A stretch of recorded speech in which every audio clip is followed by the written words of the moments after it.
Oh my God. This is too weird. We actually may have a phone call. Yay, phone calls. WGBB, a little bit time, you're on the air. Hello? Hello? Oh, could you speak up? I want to speak up a little bit. You're on the air. Yeah? Hi, you're calling a little big time. Can we help you, or can you help us? I don't know. I was calling a phone insurance company. Well, this is not a phone insurance company. Of course, you have the wrong number, but you're welcome to be on the radio with us. Wait, we'll sell an insurance? Well, it's better if you get a mortgage. We can give you a great mortgage company. Or a theater magazine, if you're at all interested in theater. What kind of phone do you have? BlackBerry Pearl. Oh, he's got a BlackBerry. Someone has a Who's BlackBerry. your service provider? Verizon. Oh, do you get good reception on that? Yes, I do. So why are you calling? Why are you bothering Verizon on a Sunday night? Leave those poor people alone. They need to rest. No, I'm sorry. What? I don't want to get my phone service turned off. So why are you calling Verizon? What's wrong with your BlackBerry? I was back in the ambulance into my firehouse, and I ran over my phone. See, there's a reason we keep these people on the air. Was it in an emergency? No, it was done after a call. My phone fell out of my pocket, and then ran it over. And how many beers had you had before this incident occurred? He was driving an ambulance. I don't drink. I know. I'm just kidding. So you were a fire person, huh? Yes. Oh my goodness! Hey, well, maybe salute we could to take you. a collection for you here, because then BlackBerries is expensive. Yeah, that's right. How much was your BlackBerry? I had it for free because it was my update. Oh. How old was the BlackBerry? About 2 months. So it died of premature crushation, huh? Yeah. Oh. Well, that's a terrible shame. How long have you been a fireman? 4 years. Congratulations, man. Why did you do it? Because I've been around since I was little. My father's been in the fire department. But don't they make you polish all the trucks and stuff like that every weekend? I have no problem doing it. If I bring my car over? I don't know, maybe. So are you part of a volunteer fire department, or are you one of the paid fire people? 100% volunteer. Yeah, what fire department? Islip Terrace. Islip Terrace. Do they have fires in Islip Terrace? Well, it's so close to the water. No, we're not really close to water. We have good fire prevention, so we don't have fires. Well, that's good. Yeah. So wait, so it's your phone slipped out of the why we waxing the ambulance? No, it was just we were done for my rescue call, and I was backing into the bay, and my phone slipped out while I was getting into it, and I guess I must have noticed it, and I heard it crush. Oh. So have you? So did the patient survive, but your phone die? Yeah. Oh, that's good. Have you ever saved anybody's life? They did tonight. Well, I mean, like a real kind of went into a burning building and did that whole thing. He's no one was really trapped. We never really had. When I was in, I've never been to a fire where someone was trapped. Thank God. Oh well, good. When I lived in Forest Hills, my building was struck by lightning. Yes. Isn't that odd? And they told me don't leave the apartment. And it was like E.T. outside my apartment. It was all smoky and firemen were everywhere. Oh, and isn't it true that on certain occasions you leave your door closed? Yes, that's what they told me. They told me to just stay in the apartment and they said the fire was out, but just to put wet towels by the bottom of the door, right? That's the first I've ever heard of that. Oh. That's what they told me. Well, what is the one thing that people make the most mistakes about in a fire or that kind of situation? What does everybody think you should do, and they're wrong? They panic too much. You duck and cover, right? Yeah. You do duck and cover. That's true, right? Some people hide in the bathroom because they think a bathroom would actually save them, but it doesn't. Well, because they feel nothing's flammable in the bathroom. Yeah. But it's the smoke that gets you. Yeah. Okay. You're such a good interviewer. I'm trying here. Yeah. Now, what were you going to do? Call them to see if they can replace it for free, or you want to know how much it was going to be to replace? Well, yeah, I have insurance on the phone. I just need to put the claim through. Oh. That's the number they gave me, and we can do that. We can help you with your claim. What's your first name? Spell it. Social security number and mother's maiden name. No, we can do all this, and your credit card if we can just. Yeah, I don't remember any of that. Yeah, right. Certainly, give your credit card number and your social security number over the radio. It's a really good idea. Yeah, that's always good. So when I see fire people on TV, it's always about their cooking stuff. Does your fireplace have a fireplace? Does your company have a kitchen and you guys all cook and stuff like that? Of course they do. They have parties all the time. Is that true? Yes, we cook. We cook for our members. What's your dish? It could be anything from jambalaya to hot dogs to hamburgers. Okay, who cooks better, your mother or your fire captain? Tough question. I'd say my grandmother. Oh. You're Italian, I take it. Huh? Are you Italian? Irish and Puerto Rican. Irish so what does she make? Everything. She makes very hot stew. Beans with beer. I'm not sure. What? I don't know what that means. So what does your grandmother make that's so good? Taquitos and black pudding. No, anything from rice and beans with chicken to weird stuff I've never heard of. Oh, I like weird stuff I've never heard of. Yeah, me too, actually. Have you ever tried some of that on your fire people, or you stick to the basics in the firehouse? Basics to firehouse. Franks and beans? Yeah. Oh, you don't want a room full of men near flammable gases having Franks and beans for dinner. It doesn't matter. They're just producing another flammable gas. Yeah. And you don't want to near an open fire. Well, that's exactly it. Suddenly you have this big meal, you're running off to a fire, and there's methane. I mean, don't take this personally, but wouldn't it be hilariously funny if no one died, first of all, but if all of a sudden everyone ran to the fire and, like, firemen started to, like, explode at the rear? No, it would not be funny to this man. He's a fireman. But no one would die. I thought just the like same flames thing would shoot out of their behind. Wouldn't that be great? Fart in the fire and my gear would catch on fire from farting. Ladies and gentlemen, the sounds of fire. No, it's and then. Have you ever lit one of yours? Be honest. Have you ever tried that? No, never tried it. Never? Really? You didn't go to summer camp, did you? No, didn't. What is your first name? James. James, I want to thank you so much for calling the Little Big Time. But even if it was by accident, it was great to have you. We hope you get a new BlackBerry soon. Me too.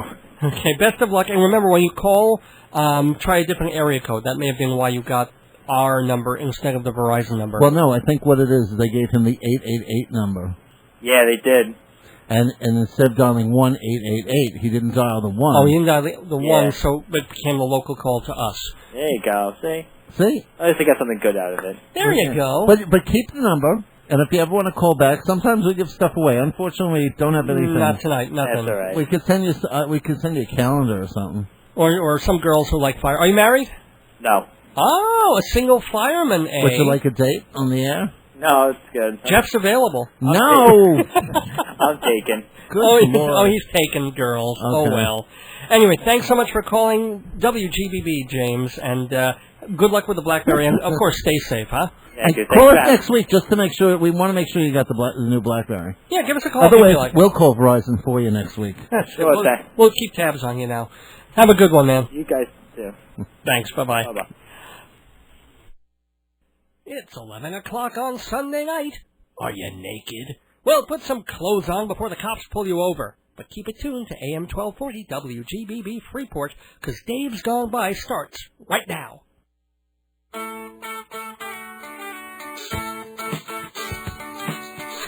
Greetings from Long Island, where every highway is a sunrise. It's time for Dave's Gone By, an hour of comedy, talk, and music brought to you by Total Theater, with your host, Dave Lefkowitz. You've never heard anything like it, so sit back, relax, squeal if you must. Here's the host of Dave's Gone By, Dave! Tropical hot dog night!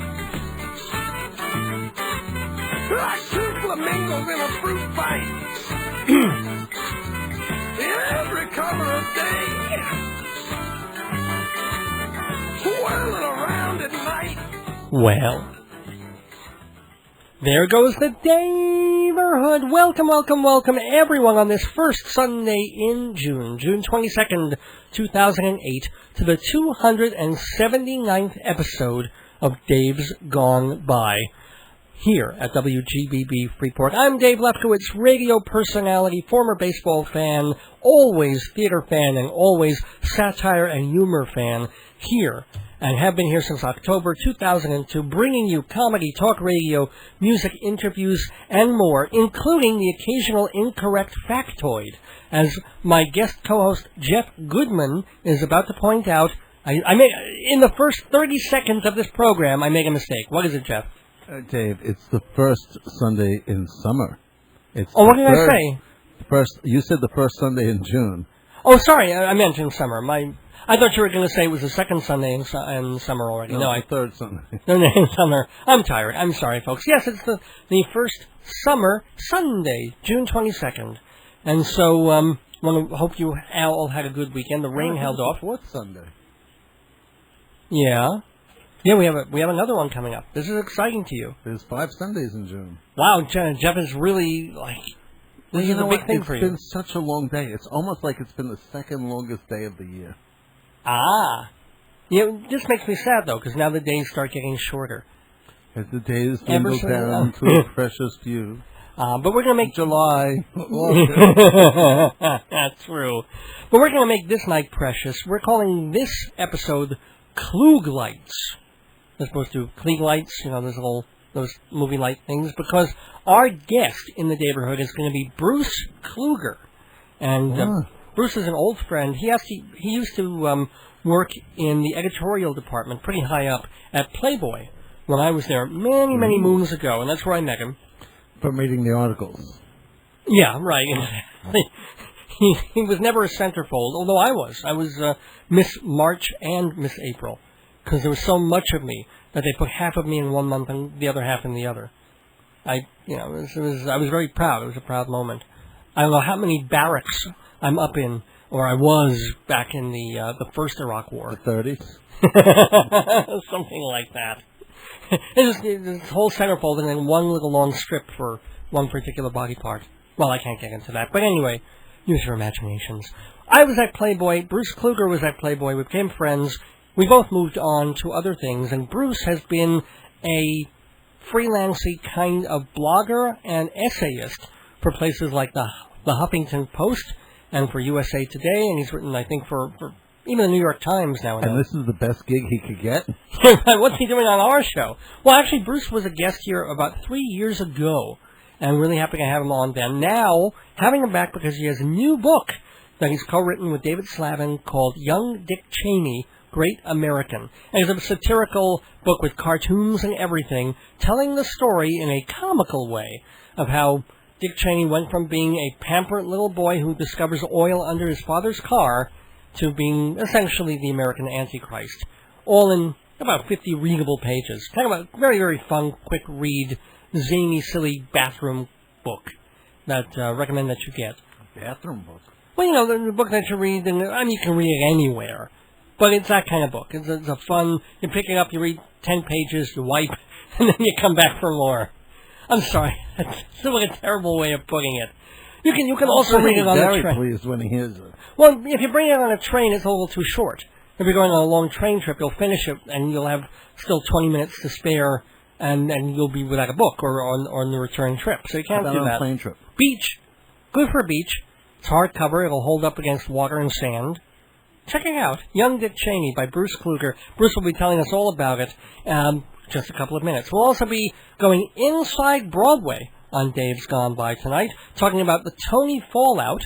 We were talking, Jeff and I, a little bit about it in the pre-show. What shows might get a boost from the Tonys, and what shows were a bust and are disappearing because of the Tonys. I'll also be reviewing at least 2 shows, a couple that I saw this week off-Broadway, including a one-woman show by a girl who used to be on the Paul Zaloom TV show, Beekman's World. You know, that one where he's the crazy mad scientist and he's got the rat guy and the helper. Well, it's funny, both the girls, or 2 of the 3 of the girls who appeared on that show as the helper, the cute little assistant, they both went on to theater careers. And in doing one-woman shows of characters. Well, they were actresses on the show. I know, but the fact that they're doing the same... What a crazy thing. These young actresses grew up to be big actresses. Well, yeah, but it's not like they're doing regular theater. They're both doing these one-woman shows of different characters, as opposed to going and doing Uncle Vanya in Huntington Theater Company. Why don't you work with Paul Zaloom? Well, Zaloom's very, very smart, very, very creative fellow. Yeah. I wish he would be doing more theater. I don't know where the hell he's been for 10 years. He's in Zaloom's room. That's right. We're going to Zaloom. Anyway, so one of those women was Eliza Schneider, and she had a show in the Fringe about a year or so ago. This woman is Alana Ubach, and she's done a lot of movies and stuff like that too, but she has a new show called Patriotic Bitch that she's kind of workshopping off-Broadway, and I'll bet you it comes back in a more commercial run within the year, because it's pretty good. But we'll talk about that, and we'll also talk about the long-running show Jump that's playing at the Union Square Theater. Finally caught up with it this week, and rather enjoyed that too. Oh, how odd. You know, when I was in Thailand, Jump was coming to Thailand. Oh, is it? Well, it's that kind of show. It doesn't need language very much. It's all physical, but it's one of the better ones. I will give it that. So, good. Before we get to Bruce Kluger and all that cool stuff, let's thank our sponsors in the neighborhood, including Hewlett Minuteman Press, the copy kings of Broadway. Thank you. 10% off. Notice how I copied that. Oh, that's right. You duplicated the words thank you. That's right. And because you're a Dave's Gone By listener, what do you get? I got 10% off. Thank you. Hewlett Minuteman Press, 1315 Broadway in Hewlett. Also, thank you to Performing Arts Insider Theater magazine, the Bible of Broadway, for 65 years. Big discount for Dave's Gone By listeners there, too. For a full year of Performing Arts Insider, 12 monthly issues, it's only $120. It sounds like a lot of money, but worth every penny, and if you were paying for the newsstand price, it would be $15 an issue. So you really are saving a bundle of dough there. And the information is priceless. And available at what website? davesgoneby.org. That's correct. And performingartsinsider.com. For the discount stuff, go to davesgoneby.org. For more about the magazine, performingartsinsider.com. And PAI.com. I didn't think of it. I guess if it's available, I'll look for it. I'll look. And, speaking of, as someone who doesn't even have his own website, and yet has a business, what were you doing today? You were working on a bar mitzvah today? Yes, we have the gross bar mitzvah. No, we finished it. It was gross and disgusting. The gross bar mitzvah was a great success. At the Stuart Thomas Manor. Ooh. Where's that? In Massapequa. Oh, very nice. Massapequa Park. Well, I think Massapequa. Or North Massapequa, maybe. Okay, no one cares. So, it went well? Dave, everyone cares about the Stuart Thomas Manor. Yeah, okay. Stuart Thomas cares. No, it's Stuart and Thomas, actually. And you did a music-themed bar mitzvah. Yes. That was Ian Gross's bar mitzvah. Little Ian Gross. We have a bat mitzvah coming up. Oh, they're also? What's her theme? No. Oh. It's going to be at the East Meadow Jewish Center for people who want to see me next Saturday. Okay. Just stop by the East Meadow Jewish Center, say hi. Well, no, if you're interested in having party decorations and you want to see what Jeff does, that might be he's going to be doing a bar mitzvah. He does the balloons, he does the centerpieces. And she has a lovely television theme going on. Oh, for the bar mitzvah? One, yes. So it's going to be, what do you mean by a television theme? They're going to be big glittered televisions everywhere. Ooh. Every table's another television show. It'll be a fake television, right? You'll have a picture in it. Most televisions aren't made out of glitter and styrofoam, so... Okay, yeah. No, I thought you took a real old television and covered it with... I don't know. That's your job, not mine. Fancy Schmancy Balloons. The phone number is 516-797-3229. 516-797-3229 for all your party decorating needs. Jeff does a really good job. And don't forget, if you're starting a party from scratch and you need a DJ or you need the flowers too, Jeff can hook you up with all the people. Full party planning for you. That's what he does. 797-3229, area code 516. It's 11:10 p.m. here on the first Sunday of summer in the neighborhood. We'll be right back after this message with Bruce Kluger.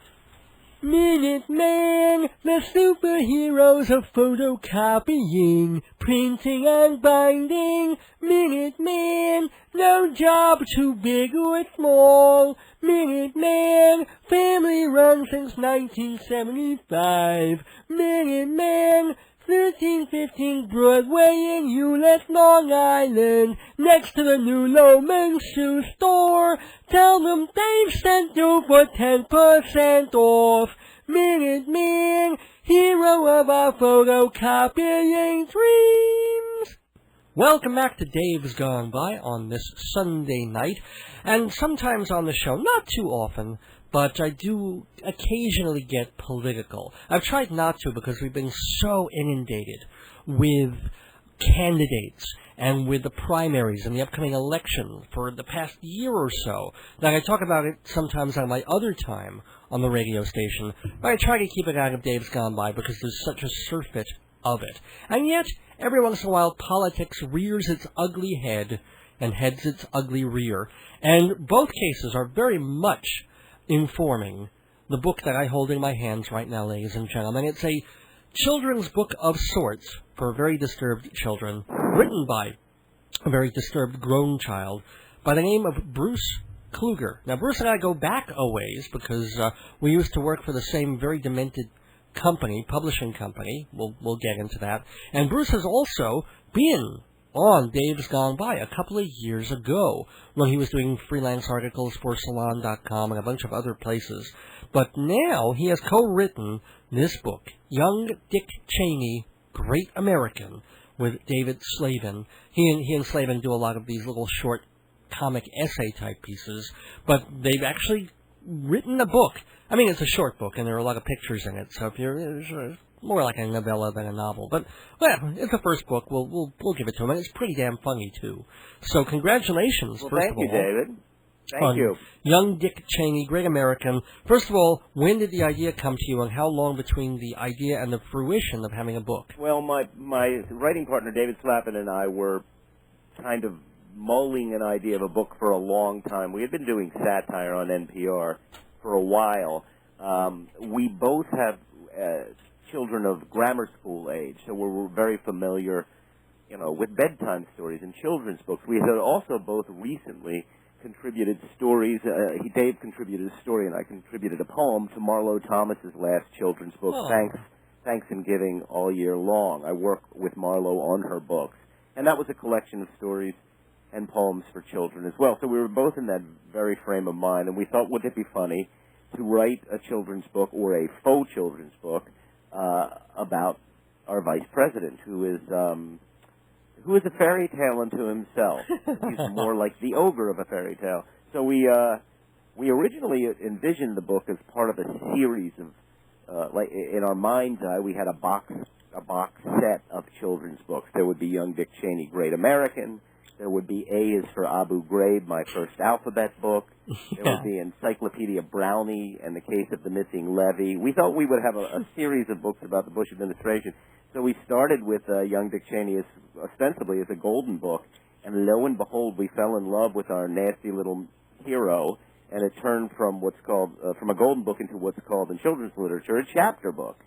And so you went from sort of like kindergarten, first grade to a third grade kind of book. Right, third, fourth, maybe even sixth grade. Well, you're pushing it there, but yeah, okay. We hired an illustrator, and one of the challenges of doing this was to be able to say all the outrageous things we wanted to say, but to keep it within the format of a children's book.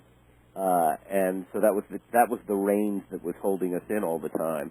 Is in order to really do satire right, you've got to keep your format. And in the very same way as if we're on the radio doing a Star Wars commercial, and doing a send up on a sci-fi movie, you still got to do the format right. Then make your jokes work within that framework. The content grows out of the form, in other words. So Yep.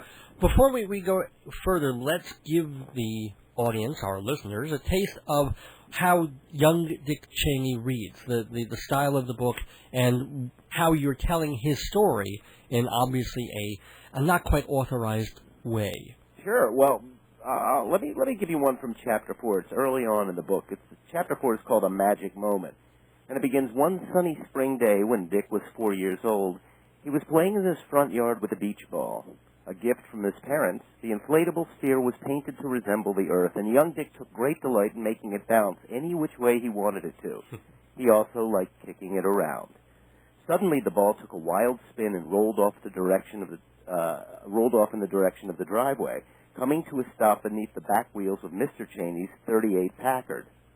Crawling beneath the car for the ball, young Dick was startled by a sudden reflection. Just beneath the tailpipe, the sun illuminated a small, sparkling black puddle, creating the most beautiful rainbow young Dick had ever seen. He was drawn to it, like a kitten to a dish of really dark milk. Dick slid on his belly closer to the inky slick. He smelled it. It was sweet and inviting. He touched it. It was wet and silky. Then he tasted it. Suddenly, the cramped space beneath the car seemed to glow as if lit by the heavens above. Sprawled on his stomach and breathing heavily, young Dick swore he could hear music, just like the songs of worship he heard every Sunday at St. Agnes's Weeping Face of Christ Pentecostal Church. A tingle of excitement ran up his short, thick legs. Tossing aside the earth ball, young Dick slithered out from under the car and darted inside. "Pa," he shouted, bursting into the parlor and thrusting his hand beneath his father's face. "I found this under your car. What is it?" Jedediah took a long look at his son's moist black finger, then smiled. "Why, that's oil, son," he said. "You know, black gold, Texas tea." Young Dick looked confused. "It's what makes cars run," the father continued patiently, "and tractors and aeroplanes and machines. It's found underground, all over the earth, and people pay millions of dollars for it." That was when young Dick Cheney had his first heart attack. It's like one of the running jokes in the book, and in actually Dick Cheney's life, is that he's constantly having heart attacks. Even we figured birth. We could figure we could break new ground as satirists. If we could make people laugh at a heart condition, then we were. And David, the jury is still out. Who knows? Well, and also you do the shooting in the face. Yes. You get a lot of mileage out of Dick Cheney's propensity for finding a friend, taking him on a hunting trip. And a lot of people wind up with bullet-ridden faces in this. As a matter of fact, one of his teachers later on, a teacher named Mr. Blitzer, gives him an F on a school paper and suddenly disappears in a mysterious hunting accident. We never see him again. So there are guns ablazing in this little book of ours. Okay, listen to me. No, I mean listen to me on compact disc, where bunches of past episodes of Days Gone By are yours to hear over and over again. Comedy sketches like Mel's A-Poppin' and Handyman Yoni, visits with guests like Reckless Eric and Julie Haggerty, punchlines and politics in the news gone by, all just $11 a disc, shipping included. Visit davesgoneby.org or call 516-295-1511 for me on CD. Hi, this is Bruce Kluger. I'm the co-author with David Slavin of Young Dick Cheney, Great American, and you're listening to Days Gone By, WGBB in Freeport. How many lawyers, Bruce Kluger, how many lawyers did you have to vet this book through in order for it to be published? That's a very good question. We actually had a couple lawyers take a look at it, but believe it or not, even in a country in which, waterboarding is replacing baseball as a sport of choice, satirists are pretty much protected because most satire is based on public figures. But we have a nice little disclaimer on the table of contents that reads, all characters and situations are depicted solely for the purposes of comment, criticism, and parody. Any similarity to real people or events without poetic purpose is a coincidence. Oh, yeah. Isn't that actually a lie? Didn't you actually put that a lie in? Some lawyer's going to take that. We thought that would be a good first joke. I see. But even the fact I wonder about, because the front page, the cover is marvelous, and the illustrations are really, really great in Young Dick Cheney, Great American, which is published by Alternate Books. But there's this cool picture of Dick Cheney in a frame as a baby, except it's Dick Cheney's grown, horrible head on his little pudgy baby's shirt, and then his tubby little legs and knees.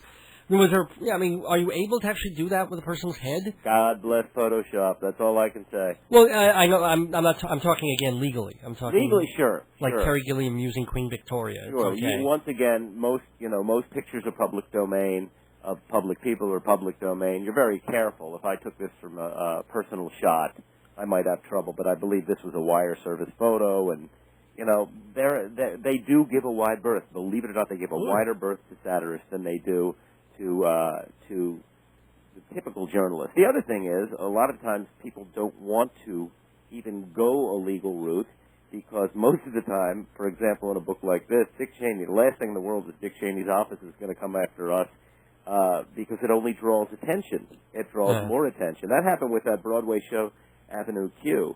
It was a clear send-up on Sesame Street, and in fact was created by former Sesame Streeters. And the scuttlebutt that I heard about was that the real Children's Television Workshop people came in, saw an early version of the show, said, "Oh my God, this is just outrageous." But they made a joint decision at that time not to pursue any legal grounds for any sort of intellectual property that Avenue Q had, because it would only draw attention to the show. Huh. Well, it's hard to say in retrospect whether they were right or wrong. Right, because the show became a hit anyway. Anyway, yeah.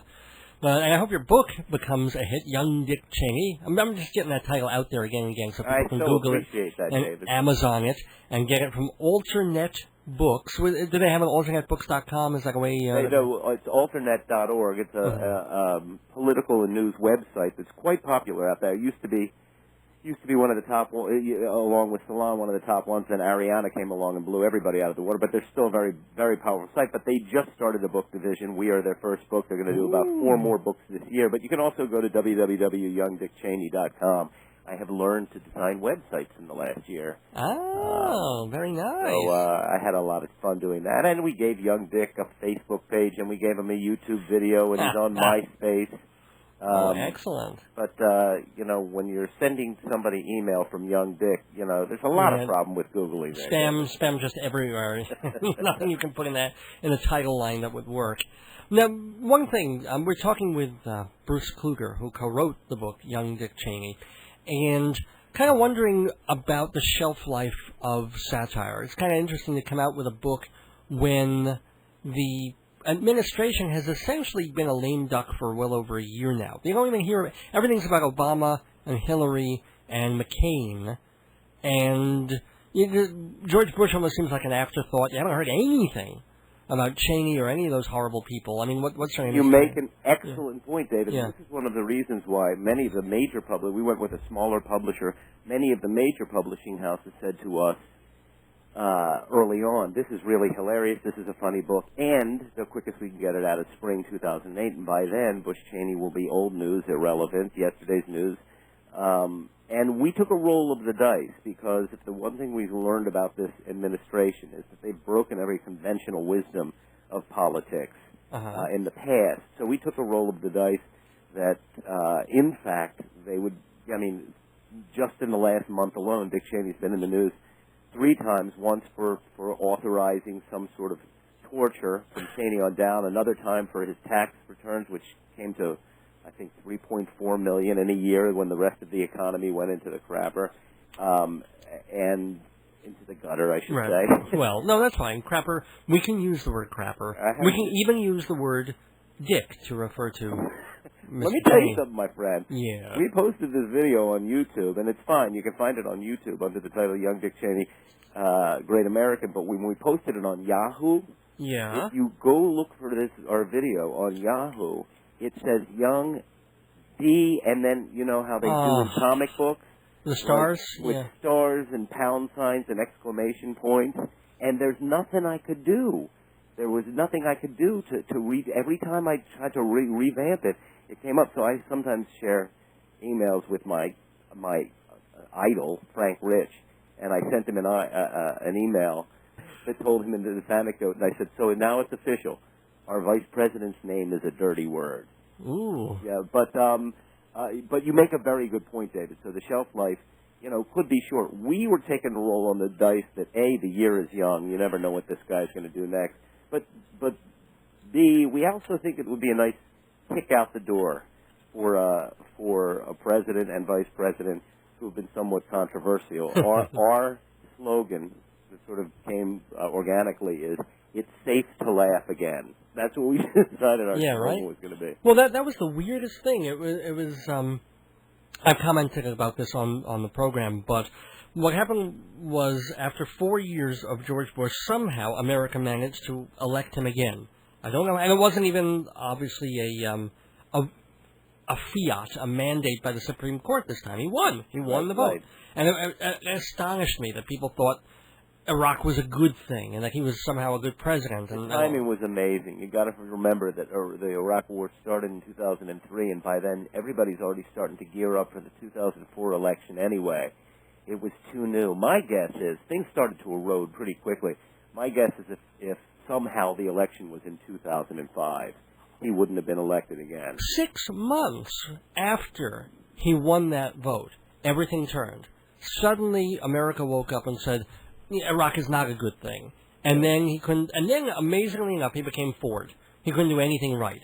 Suddenly, everybody turned on him. We knew all the people who voted for him realized it was a disaster. I don't know why it took. And yet we had the warnings earlier. I've gotten to know Phil Donahue over the last couple of years, and he was gracious enough to give us a quote on the back of our book, along with Keith Olbermann and Ariana Huffington, and Mel Brooks even gave us a nice blurb for our promotion. But Phil, you got to remember that Phil Donahue was fired from his television program as early as 2002, I believe it was, for speaking out against a war. So I guess by then the war was in play, although it hadn't started. But he was speaking out against this, and in the famous internal memo at NBC News, and he was on MSNBC, the famous internal memo that said, now is not the time for people to be speaking out whenever the rest of the networks are waving the flag. Bill Maher was fired. Oh, I remember that, yeah. And what's interesting is the people who spoke out against it have been proven right. And you're right, man. 6 months. It's an amazing thing. It was the weirdest kind of sea change. It really, it shocked me too. But everything goes in cycles. We all know that. Right. And for all we know, and I hate to say this, but maybe 25 years from now will prove that George Bush wasn't bad. God knows. I'm gonna bet against that. In fact, I'm gonna fly out to Vegas tonight and put the money against that. What's interesting is our whole life, you and me, Dave, we've grown up with Buchanan, Grant, and Warren G. Harding being the worst presidents in American history. And as of this last week, CNN reported, I believe, that some historians got together and said, this could be it. This could be the worst president in history. Well, I think you're kind of rosy-colored glasses over the past few years because, and for my generation, Nixon was a disaster. I mean, I remember the last year or two of I was a kid. Right. And I remember how they loathed Nixon, how they despised him, and how ugly the country was, and how people never trusted the government again after him. Exactly, which is how we got into some pretty dubious presidencies after that. When Jimmy Carter was a horror. He, as my brother always likes to say, he was born to be a Supreme Court Chief Justice. His heart was one of the great hearts ever to reside in the White House, but as a president, he was not strong. And then, of course, we went from Ford to him to Reagan and to the chill of 8 years of Reagan. But well, actually, Reagan was a fairly decent president for the most part. You just made. We probably disagree there, but I'm not so sure. I've softened on him in recent years, but I've never quite understood the great communicator stuff. He had a good speechwriter, and he was a doddering old guy. And I never forgiven him. Personally, never forgiven him. For Bitburg, or pardon me? For Bitburg? No. I personally never forgiven him for keeping mum about the AIDS crisis and letting it blow out of proportion until his Hollywood friend died of it, and then he started speaking out, and by then the real demon was out of the bag at that point. And also the air traffic controllers. I think he was that was a horrible thing that he did, bashing the union. The unions have never recovered in this country from what he did to the. But actually, my only point about the presidents was it's like I also came of a I was a child, but I remember just how everybody hated LBJ and how Lyndon was responsible for the escalation of Vietnam. Yes, but in both the cases of LBJ and Nixon, it was their personal flaws. LBJ pulled the levers of government like nobody else. He created the civil rights movement, or continued Kennedy's. He was an incredible, but his pride. I once spoke to Doris Kearns Goodwin, and I said, "Wouldn't this have happened to any other president?" And she said, "No.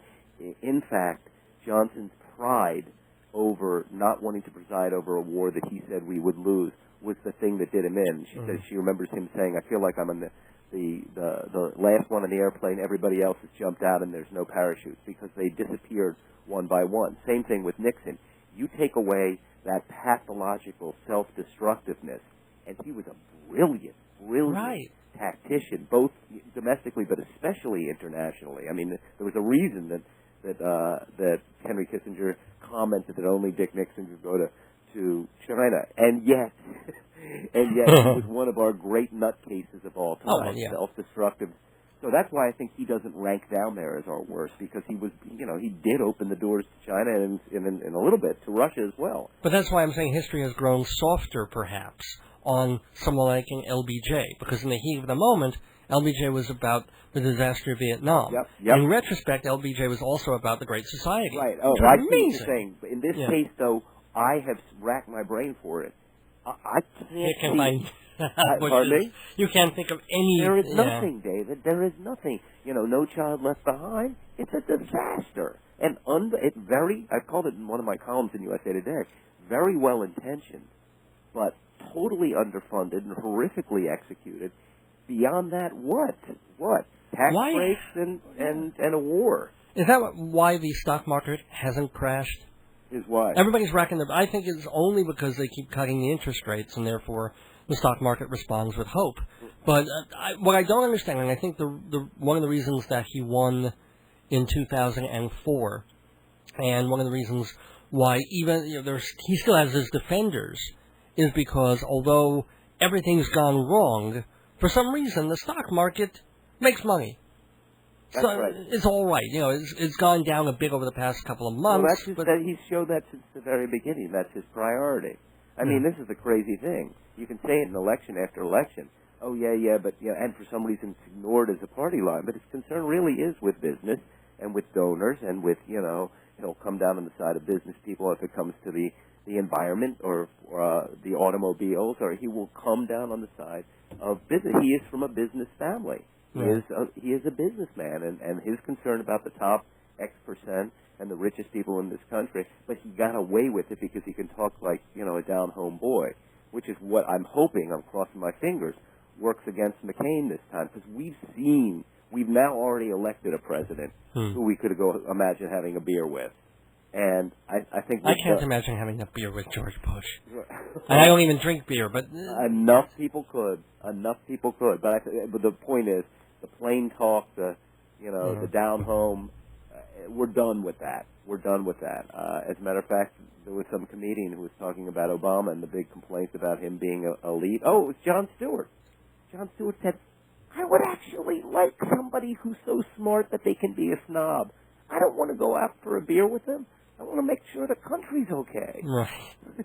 If only America had woken up during Al Gore's run and realized. Imagine that.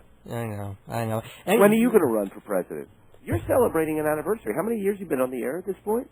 5.5 years. Well, thanks for I have a marriage anniversary. Married 10 years. I'm on the air 5.5 years. What anniversary are you thinking of? No, I'm thinking. I thought you passed the 5, or I couldn't remember. Actually, I thought it was 10. That's how accustomed to this I am. No, 5-year anniversary on the air. Yeah, man. Well, you haven't been thrown in jail yet, right? No, man. I got sick of that whole satire thing. They allow me to do pretty much because I'm on Sunday night and nobody listens. But and the station has finally started archiving shows. So I think now the government will finally get around to listening and realize some of the things I've been saying and doing. That's right. And now I'm going to be in terrible trouble. But it's been fun. Well, we've got to worry about the government at all costs. As a matter of fact, I was thinking earlier, this book came out, and there's a Jewish word called beshert, which means, of course, as you know, meant to be.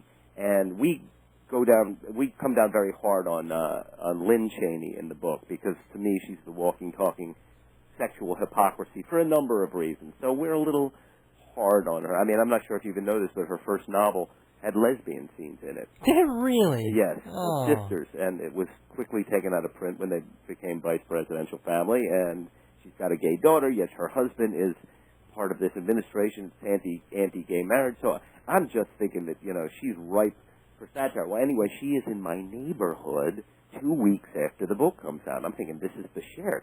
I can make some press by this, by going to this event.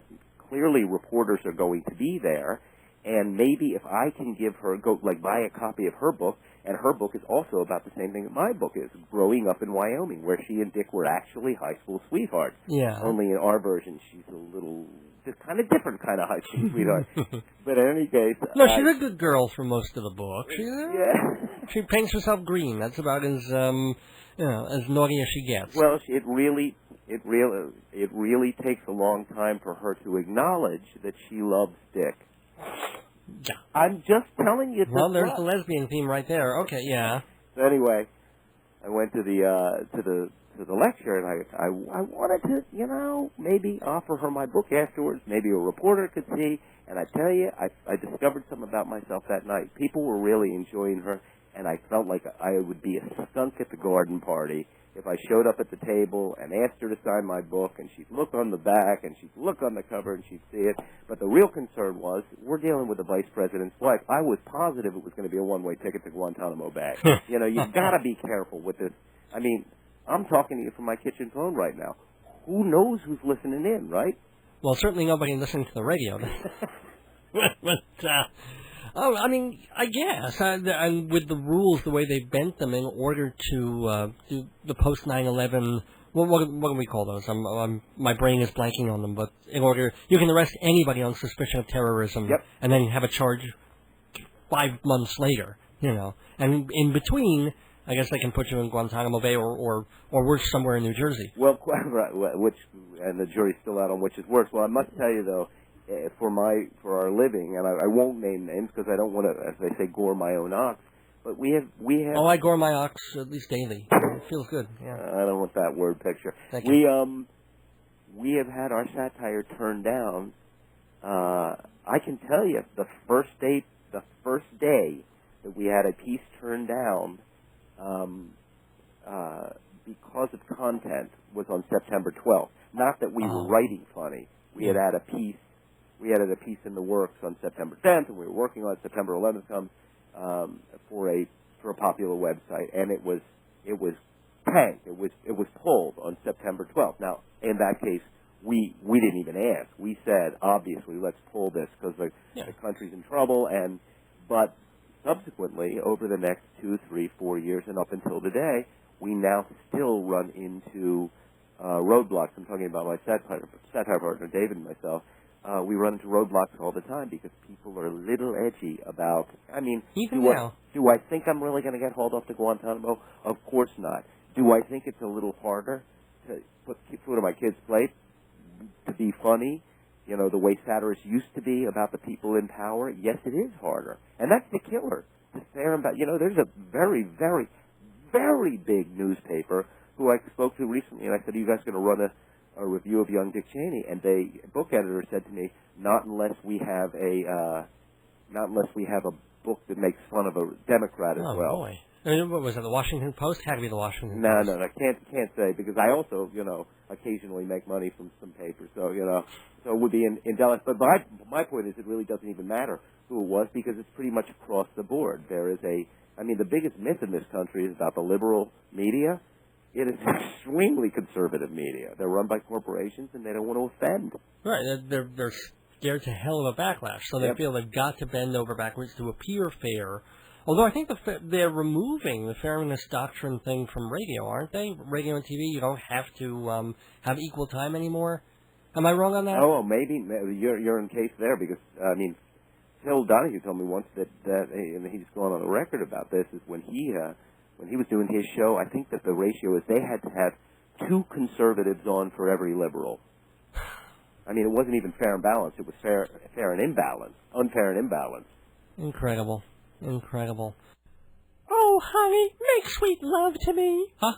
Can't you put down that stupid book? In a minute, dear. You said that 20 minutes ago. What's so special about marriage, babies, and the end of the world? Well, it's a collection of plays by radio host Dave Lefkowitz. Why do you want to read a bunch of plays? Because they're hilarious. How'd you even buy that book? Online at babesgoneby.org. $20.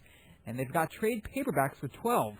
You would rather read Marriage, Babies, and the End of the World than ride me like a hot stallion? Well, maybe we can compromise. Wow, I love this book!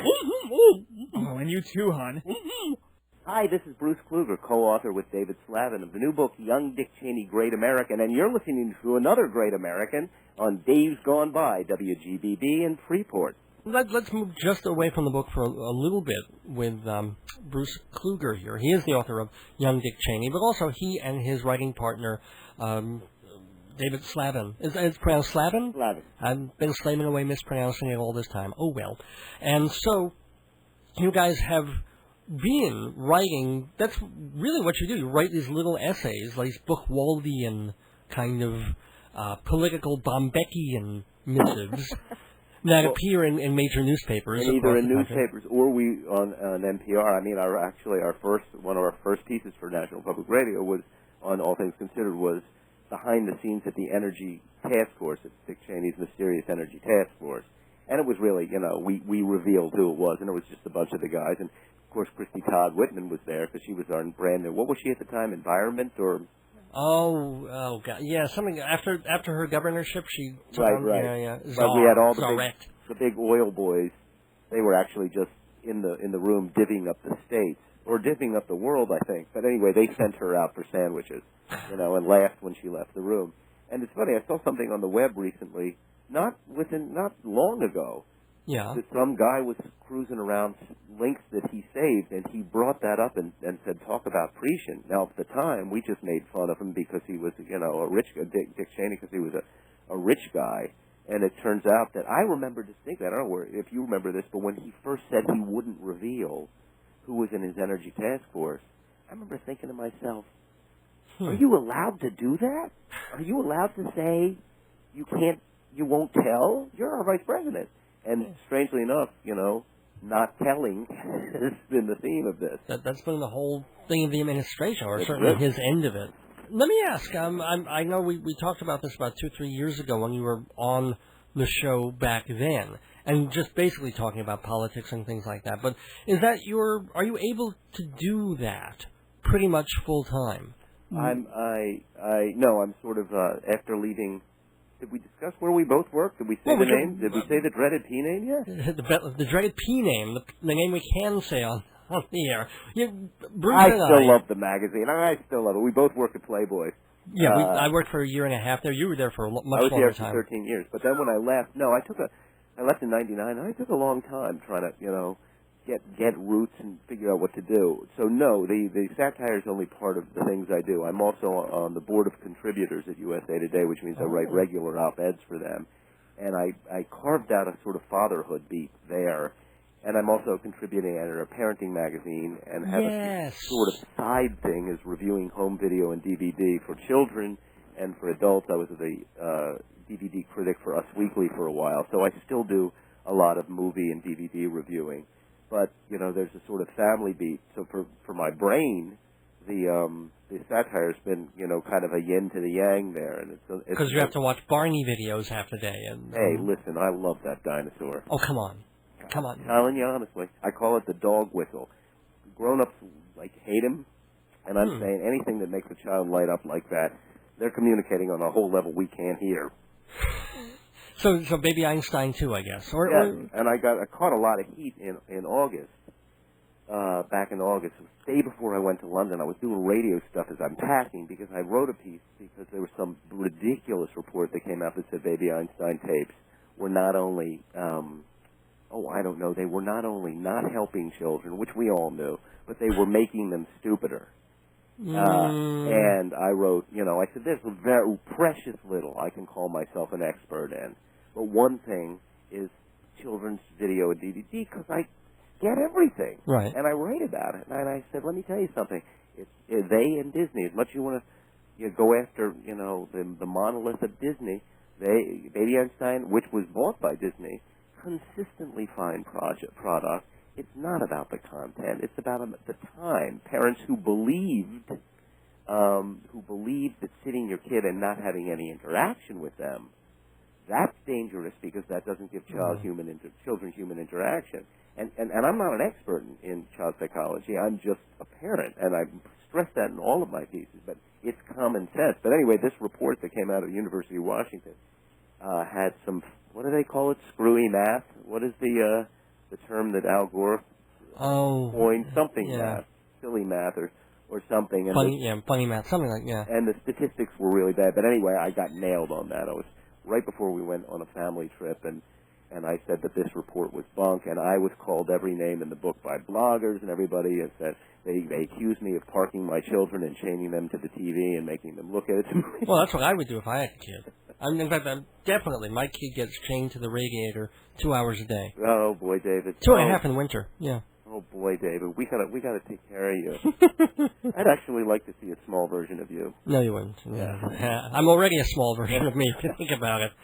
And also, be honest. Be really honest now. I want you absolutely, I'm holding you to be truthful because of the satirist and the kind of writer that you are. Did the Wiggles suck now that the main guy's sick? You know what? It's so funny that you asked that. I mean, I was a diehard, and I knew their publicist. So I saw them as early as, and I kid you not, playing in the toy store. I thought you were going to say playing in the toilet, which would really be interesting. Playing in the back of the toy store on 87th Street. They were very smart, and I'm not making a joke here. I'm not being satirical. Yeah. They became famous by doing warm-up for Barney. They were very smart. They went out on the road with the Barney tour and were warm-up. I mean, they were excellent, and they were all, but incidentally, by the way, they're all, grown-up musicians playing clubs and stuff. And I think one of them had a day job as a children's, as an educator. Yeah. And they figured out how to marry the two. So I always was a gigantic fan of theirs. But I freaked out when the purple one got sick. Yeah, man. I never knew what happened. So I have to tell you, I cannot be a good authority on this because they've when you have children, you follow their taste. So I'm in the whole kind of Disney High School Musical, Avril Lavigne kind of. Well, I did even worse. I mean, my mistake was opening for Tinky Winky on his solo tour. That was just, oh man. Oh, but David, you were the things that got thrown at me. Good. I was good. You were good. But the language, the parents were upset. You don't use the CS word when you're dealing with 3-year-olds. You have to wait until they're. I should have told you that. I know. No, it's T. It's thumb. Well, just to finish up our delightful conversation, we got to do this so much more often than we do really this. Should. Yeah, Bruce Kluger, the co-author with David Slavin of Young Dick Cheney, Great American. That and by the way, by Tim Foley, by the way. Yeah, I'm sorry that I haven't kept mentioning him because the illustrations are quite delightful and as much a part of the book as your lousy writing. But not just kidding. It's available from alternate.org. Am I correct? Alternate.org, or just go to www.youngdickcheney.com. And that's the website you designed, right? Yep. Cool. And do you have a website of your own where people can Yeah, you can go to brucekluger.com. And you post your blogs and your stories and your links to all your stuff? All of my stories are posted there. It was called Once You Put the Kids to Bed. It was literally a year in the making. When the kids were in bed, when my wife was asleep, I would piece at a time piece together the website. So it took about a year to do it. So, but now it's all up there. Now whenever I have a new piece, I just post it up there. And I'm on Huffington Post a lot. And she's becoming, she is now the number one blog in America. I mean, in the world. So this is a woman who has taken the internet by storm. Ariana is just good for her. Yeah, I know. I mean, I must admit I was kind of wary about her. Well, I heard the accent and I saw her attitude. I don't know, but then she turned out to be this raving liberal, and I was like, okay. Well, the reason Dave and I are invited bloggers there is because when she first announced that she was going to do this thing, we immediately wrote a satirical piece in the Los Angeles Times about how ridiculous it's going to be with all these celebrities blogging and stuff. And then she's on the phone with me, and she says, "Would you and David like to be bloggers?" And boy, it's so funny, man. It's like peeing out in or outside the tent. She was a very smart woman. She's saying, come on and join us. And it's amazing how you're I think it's smarter to pee outside the tent. That's right. I had to think about that one for a minute, but outside is better. But it's amazing. I'm a sucker for flattery. I was like, oh, sure, anything you want. I'll never write anything like that again. But she's got a great sense of humor. She's terrific. Excellent. And as I think we've all witnessed this evening, Bruce, you've got a great sense of humor. I hope you keep writing. I hope you visit us again much, much sooner than you did the last time. Thank you, Dave. Well, that was my fault. I should have asked you back a lot sooner. So write another book real quick. I'm going to try that. And you keep up the good work, too. You were a force in radio. Seriously, 5 years amazing for anything these days. So congratulations on that. Mutual love here. You got it. Mutual love with my homie, Bruce Kluger, author of Young Dick Cheney. Thanks again so much, Bruce, for being in the neighborhood. what's playing on Broadway. I'll tell you what's playing on Broadway, and I'll do it by checking Performing Arts Insider. Off-Broadway, off-Broadway, off-Broadway. You keep adding offs, they'll keep adding listings. Who's in the cast? What's it about? Why is it special? Performing Arts Insider is Broadway the best way. 516-295-1511. 516-295-1511, or see performingartsinsider.com. Inside Broadway, brought to you by Total Theater's Performing Arts Insider, your everything theater guide.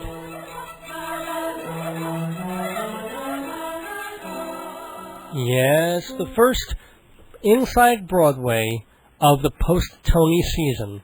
Did I get that right, Jeff? It is the first Inside Broadway after the Tonys.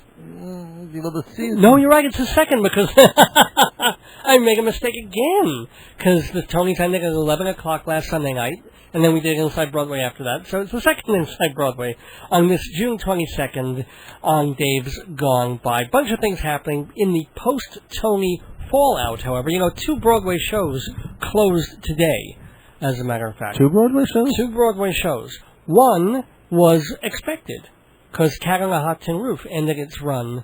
Oh, right, okay. On tonight. And then, let's see, also, we only found out a couple of days ago Cry Baby.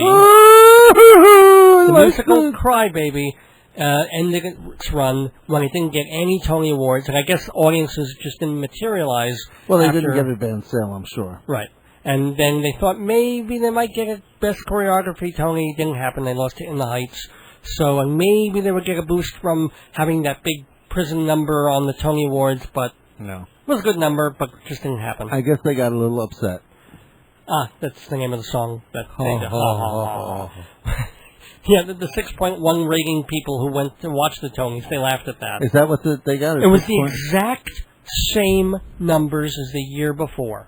Even though from all corners I've heard that it was a better Tony Awards ceremony this year. Well, what did you think? You saw it. I saw the first 45 minutes. I watched the tape of it. I haven't had a chance to watch the whole thing.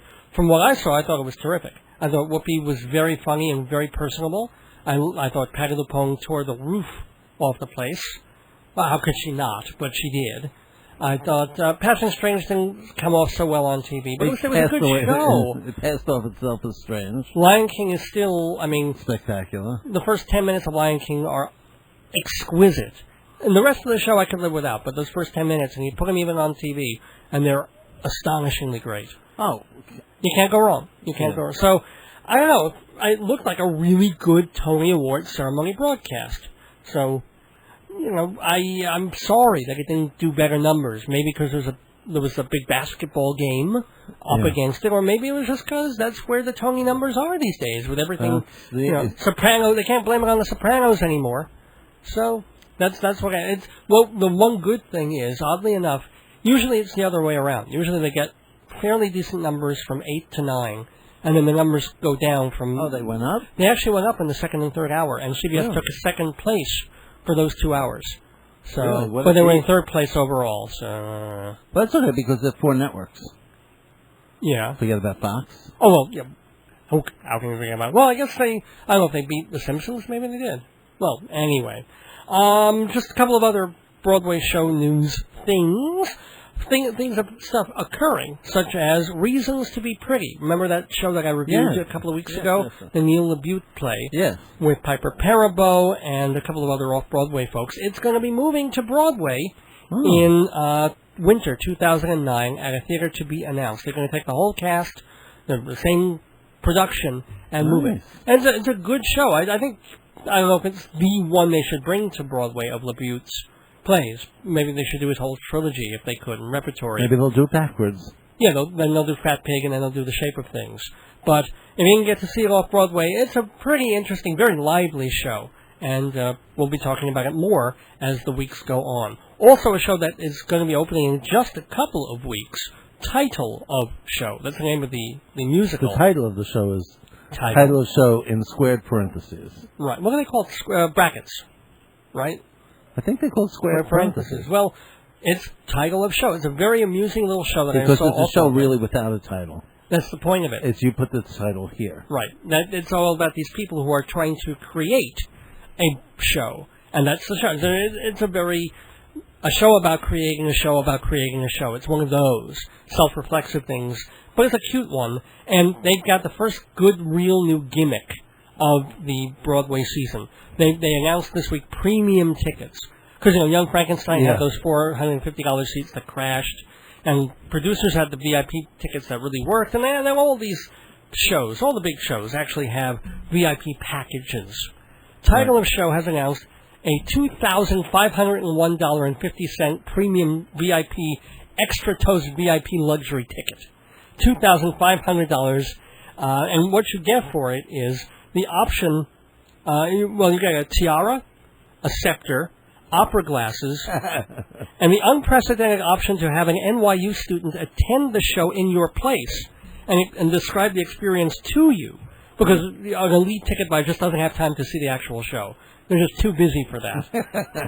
So I think that's very, as they say, as a one-of-a-kind student swap-out option makes the elite ticket package a win-win situation. So I like that kind of thing. Well done for title of show. And the last thing I want to talk about, two other things in Inside Broadway news, because we're not going to have time to review anything. But if you get one of those tickets, you have to get another one for your wife. You have to have someone else describe it to your wife. That's right.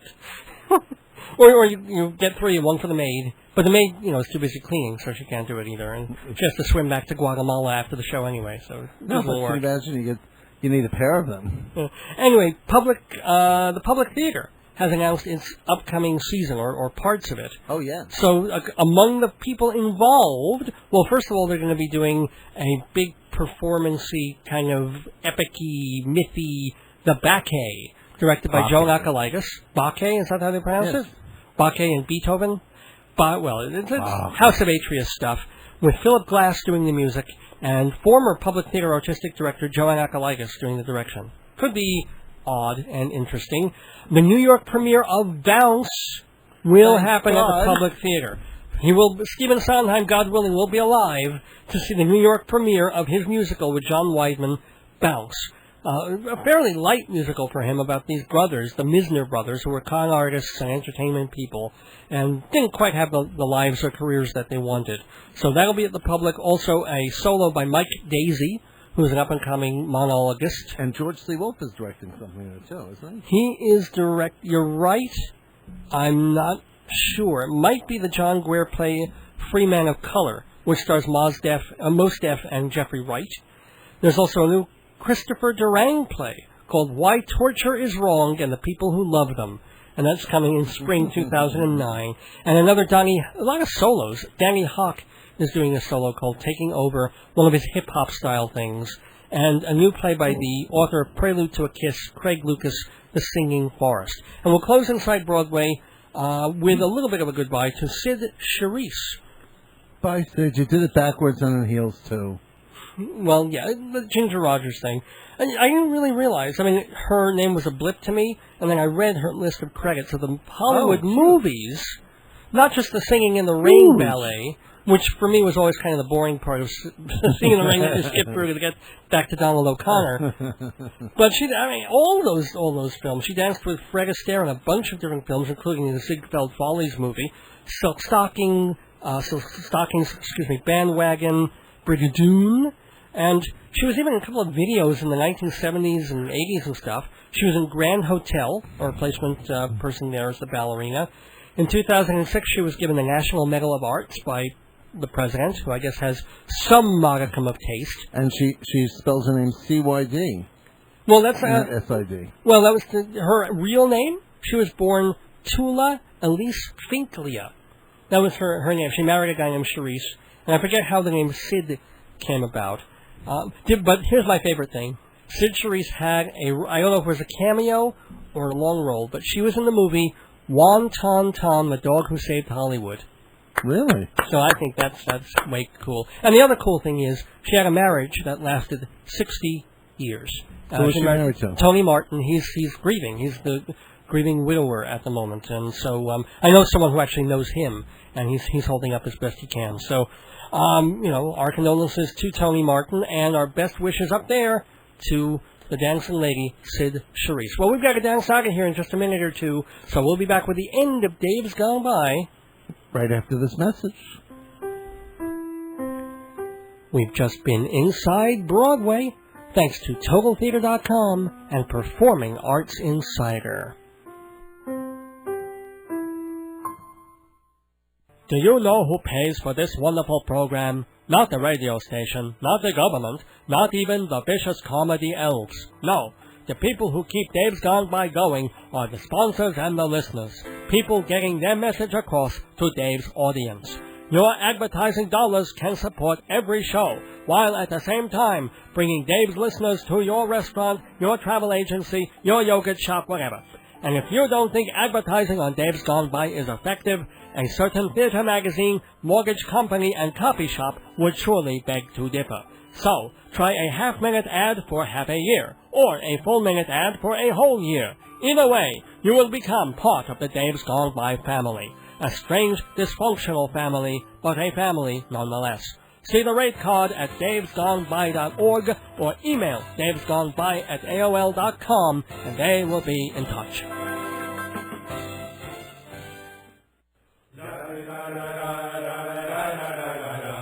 If you're like me, you agree that television could always be a little more Jewish. Well, our prayers are answered every Wednesday and Friday morning, 7:30 on Cablevision Channel 115. Rabbi Sal Solomon, that's me, hosts Shalom Damn It.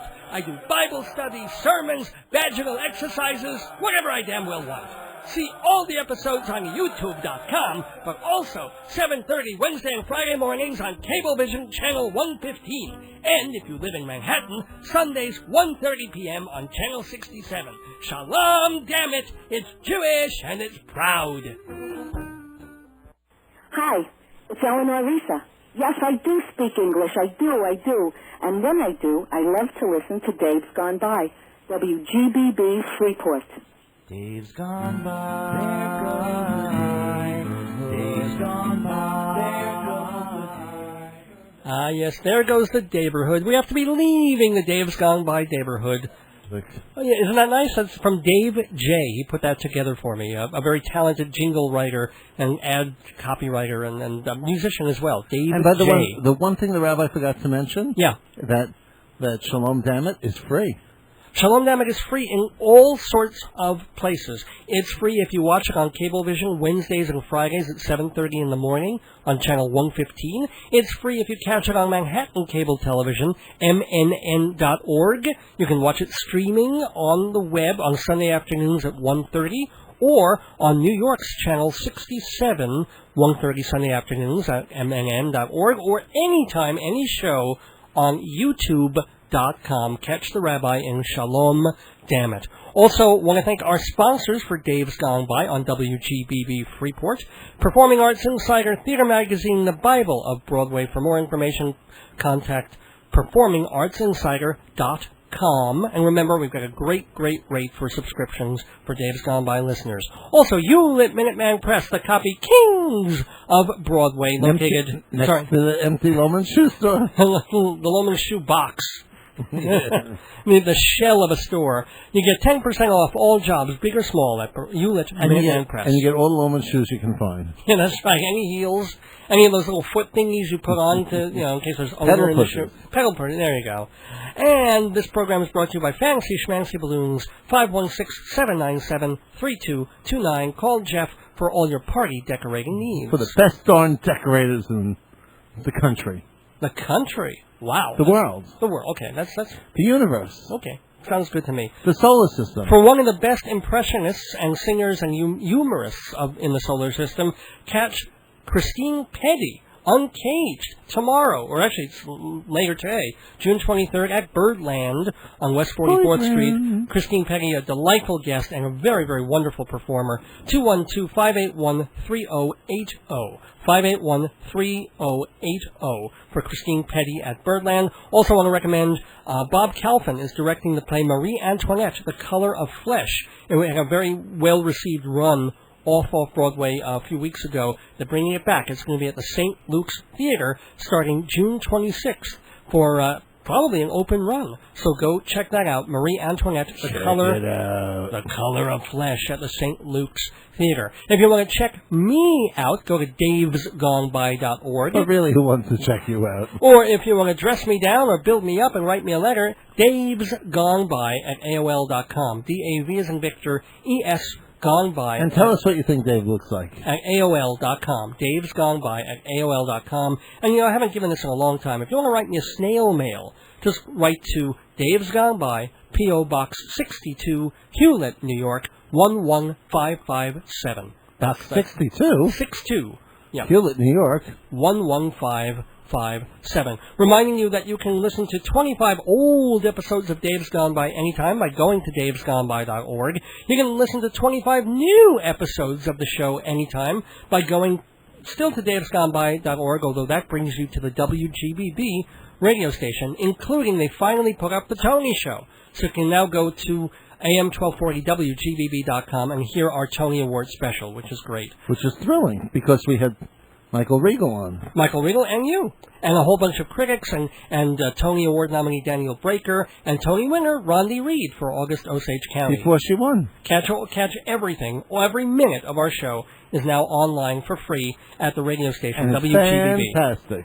And let's see. Also, check WGBB schedule pages for Filler Up. That's the music show that I do a couple of times a week here on the station. And now, on to the thank yous. Thank you so much to Bruce Kluger. Go get the book Young Dick Cheney, co-written with David It sounds Slavin. like a winner, doesn't it? Well, I read it. It's a lot of fun. It gave me quite a few chuckles and a couple of big belly laughs, too. Young Dick Cheney by Bruce Kluger. I want to thank also Jeff Goodman, my delightful co-host. Thanks, as always, to my delightful and beloved and wonderful wife, Joyce. Nope, she's not. Hopefully she'll come back pregnant with cash. She's going to Las Vegas with my aunt. Not Las Vegas. Atlantic City with my aunt this week. So, hopefully... Good luck, Joyce. We'll be able to pay the mortgage this month. No, remember, double down on sevens. Anyway, always on aces and eights. Always on aces and eights, and double downs on sevens. Remember that, hon. I'll quiz you on that, especially if you lose our money. And let's see. Love to Mom and Dad Lefkowitz. As a matter of fact, we'll dedicate next week's show partly to my mom, because it'll be Mother's Day, June 29th. And also, we'll have next week Sarah Sion. She's a mom. She's written a book about getting along with your mother-in-law. So we'll talk to her on Mother's Day. Mother's Day is in June. Yes, it's June 20th. Oh, no, what am I doing? I just had a bit of a brain fart. June 29th is not Mother's Day. It's my mother's birthday.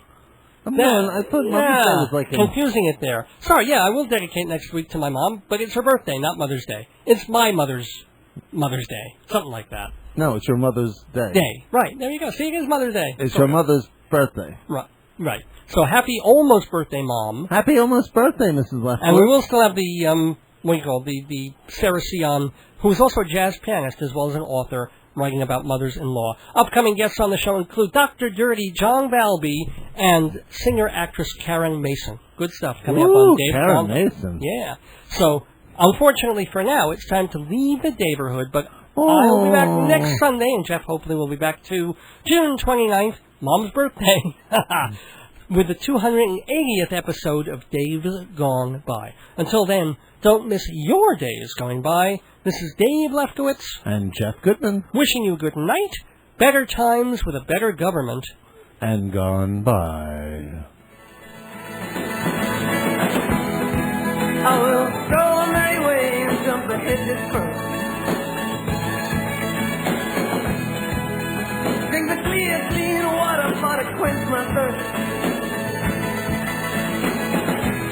And I will watch the ferry boats and they'll get high against the blue ocean, against the moral sky. And I will walk and talk in gardens all wet with rain. And never, ever, ever, ever get so old again.